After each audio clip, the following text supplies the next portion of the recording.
到了，报销整一节1吨多车厢。春运高峰啊，春运高峰被我包下1节车厢了。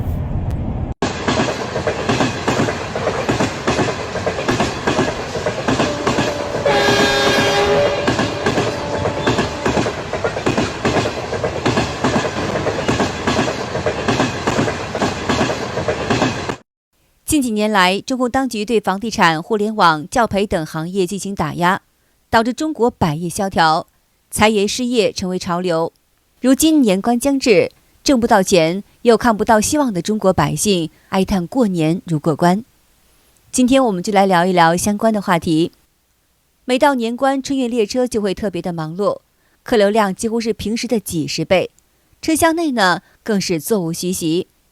那些常年在外打拼的打工人，不管离家有多远，都想买到一张车票回家过年，与久别的亲人团聚。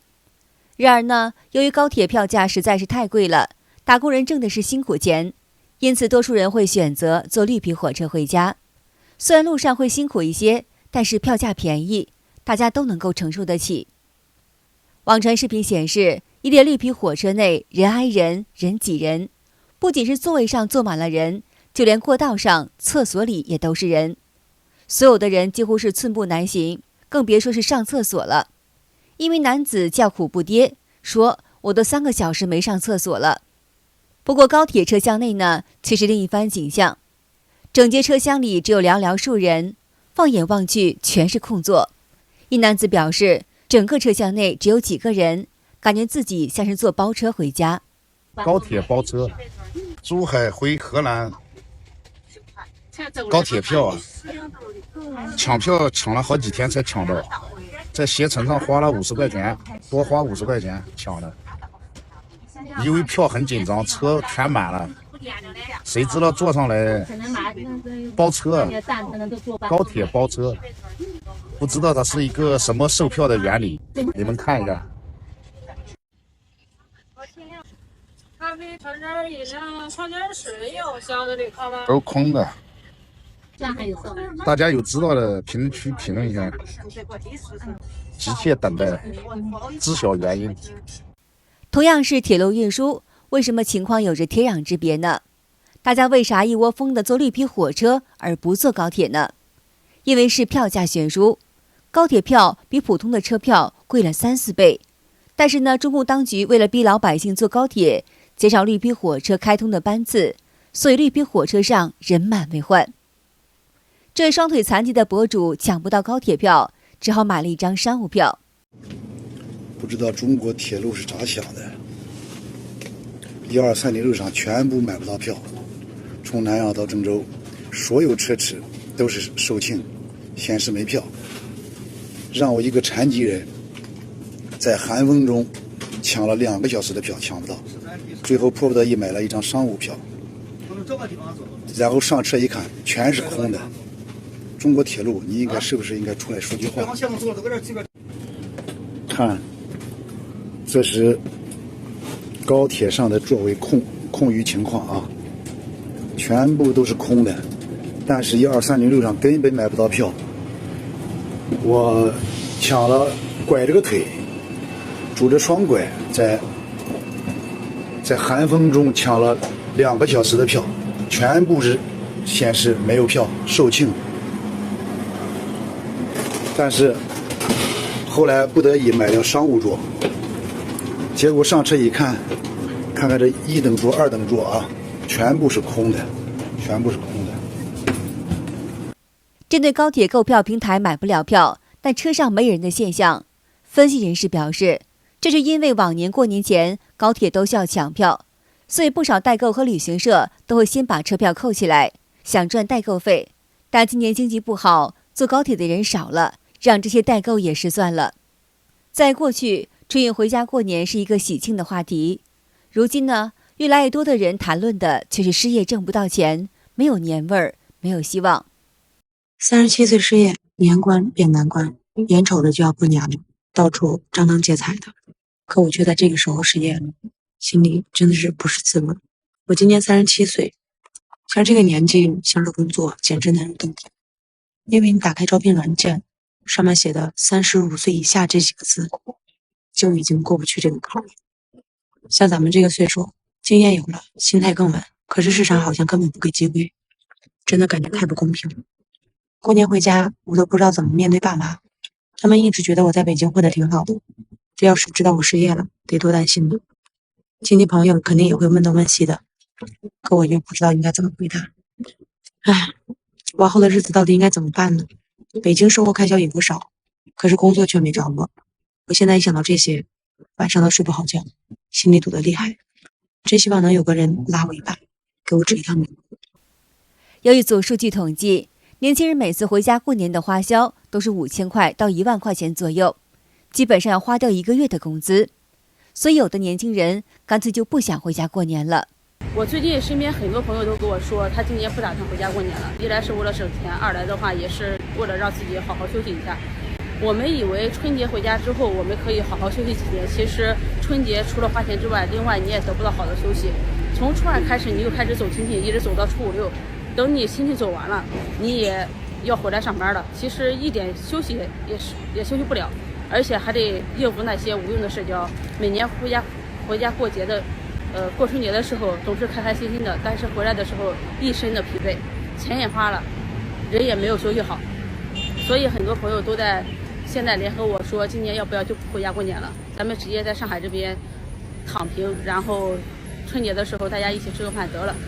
我觉得这也是一个挺好的建议，一来的话确实自己也能得到休息，二来的话确实也能省不少钱啊。我爸说让我回家过年，我说我今年能不能不回去？我一想到要回去，我就知道七大姑八大姨肯定又会上来说，你是我们家族最棒的小孩，你一定要找一个好人。到底什么是好人啊？他们就觉得又要学历好，又要长得好看，又要家庭条件好，还要尊重他们。可是世界上哪里来的这么多的既要又要还要啊？我妈今天和我聊天说，因为我不结婚，让她感觉到她的人生很失败。我说我没有不结婚，是因为我没有遇到合适的。我妈说什么样的才叫合适的？我说是有感觉的。我妈说什么叫做有感觉？然后你介绍一个男的，你连谈都不谈，怎么才能产生感觉？她现在觉得我不结婚是因为我有病，并且她觉得我让她很没有面子。就是你这个年龄不结婚不生孩子就没有面子。我说那结婚了不合适，如果离婚了二婚的话更没有面子。我妈说那至少先结婚了。人家最起码先有婚姻生活了，只是不合适然后离婚了。你呢？你都没有接触过，你怎么知道你就会离婚？哇，就是你不管跟他说什么，你不管跟他如何解释，他都会说是你的问题，能软的不行他来硬的，已经开始进行人身攻击了，就觉得我自己心里没点数，对自己。跟我说什么茶壶配什么盖儿，别把自己想得太优秀了，别把自己想得太好了。我说我没有想过自己如何优秀，我只是没有遇到合适的。我妈说那你等你80岁遇到有感觉的。我说那也行，谈一个黄昏恋也行。我妈说你是不是要把我气死？我因为你的事儿我吃不下睡不着，你现在还想怎样？我因为你的事儿我都不能回老家，我回老家我都嫌丢人，我跟那一站，人家背着我说的话，我都觉得在议论你。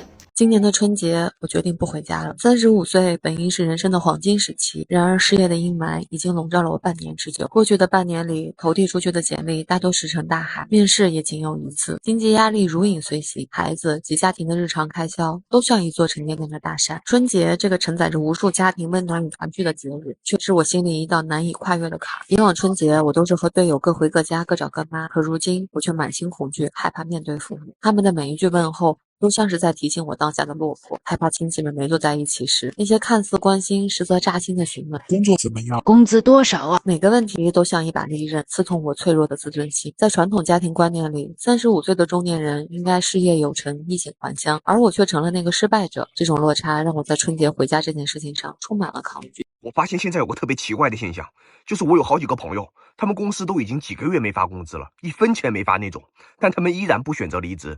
我就纳闷问他们为啥，这些人跟我说的原因基本都一样，就是现在公司虽然没发工资，但至少自己还有工作，就还有个希望。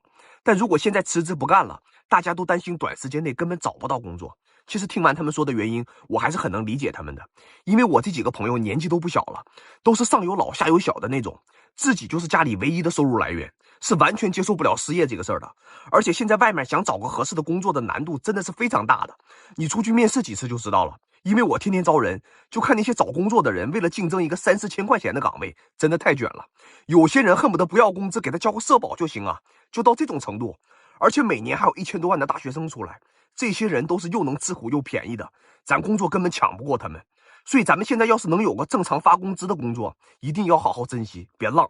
因为现在一旦失业，那可能真是永久性失业了。一年忙到头，都已经12月份了，被迫离职了。那我索性等到过年之后再找工作吧。这个是今年很多这2个月被迫离职的人的一个心态。但是我要告诉你，为什么千万不要这样做。我听到非常多的我这边离职的候选人告诉我说，他们现在的情况就是他裸辞了啊，他或者说他被裁了等等等等，但是公司不会再补一个人了，因为降本增效嘛，所以开源节流啊，所以说就可能原来4个人的活儿就压缩成3个人去干了。